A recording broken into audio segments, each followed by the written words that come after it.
손혜원 의원이 문체부와 문화재청에 추천한 인사 여럿이 공직에 임명된 것으로 드러났습니다.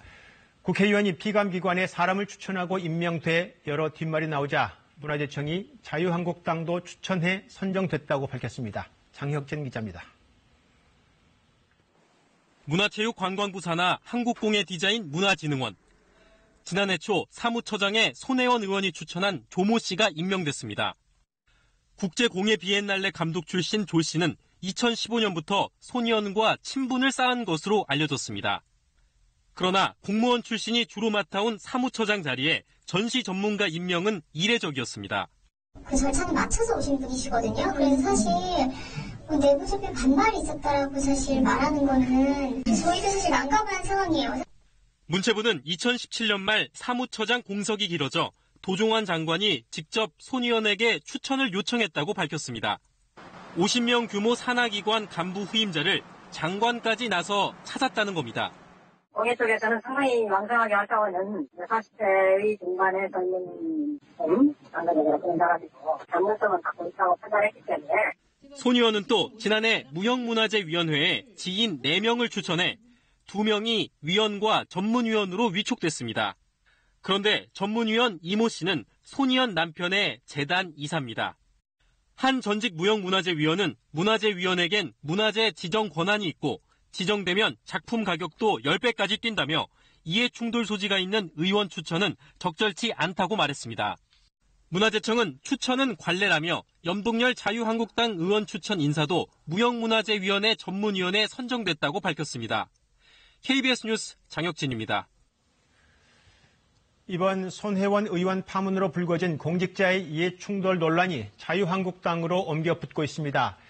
자유한국당 장제원 의원의 대학 구조조정 사업 발언, 송원석 의원의 김천 문경간 철도 사업 발언이 가족의 사적 이해관계와 맞물려 있는 것으로 드러났습니다. 김현주 기자가 취재했습니다. 지난해 12월 29일 국회 예산결산위원회 예산안 조정 소위원회.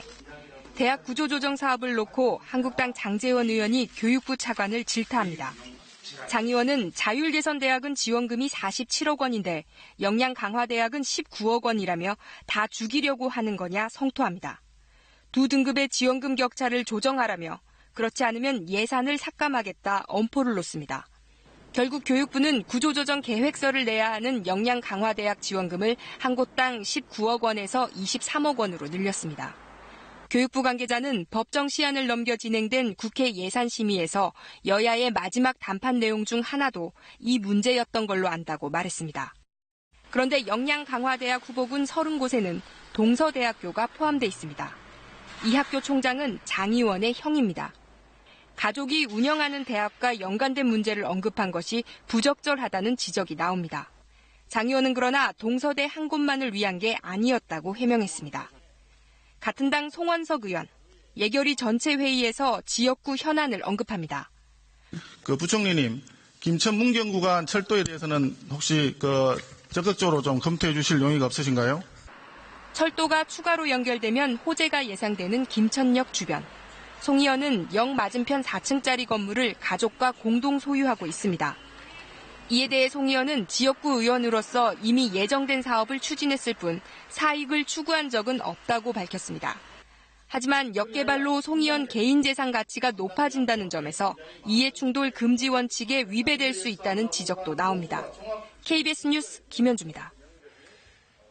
공직자의 이해충돌 논란 한 가지 더 있습니다. 주식의 경우에는 백지 신탁을 하도록 강제해서 이해충돌을 막는데 지금 보신 것처럼 부동산이나 다른 자산은 관련 규정이 없습니다.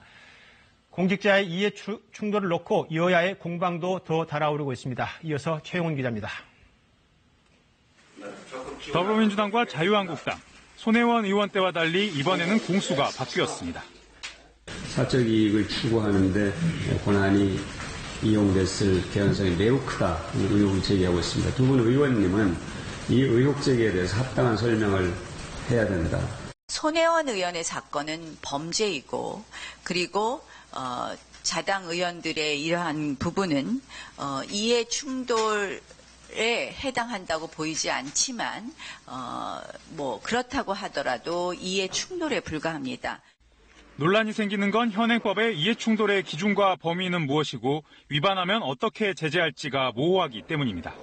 공직자윤리법은 있지만 추상적인 수준에 그치고 있고 주식을 보유할 경우에는 관련 상임위 활동을 피하거나 백지 신탁을 하게 했지만 주식 이외의 부동산 등 다른 자산에 대한 규정은 따로 없습니다.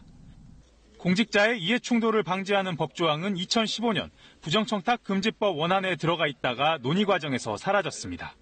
당시 회의록을 보면 취지는 이해하지만 내용이 모호하다, 적용 범위가 엄청나게 넓다는 부정적인 입장이 많았습니다. 이후에도 이해충돌 방지 의무를 담은 개정안이 몇 건 발의됐지만 상임위 문턱을 넘지는 못하고 있습니다. 공정성과 객관성을 확보하기 위한 제도지 어떤 사람의 업무 영역을 제한하려는 취지는 아니죠. 오늘 국회에서는 모든 국회의원과 그 친인척의 재산, 상임위 발언 등을 전수조사해보자는 말이 나왔습니다. 국회의원들은 지역구와 이익단체 등으로부터 일상적으로 민원을 받는 만큼 이익 충돌에 대한 제도적 고민이 필요한 시점입니다. KBS 뉴스 최영원입니다.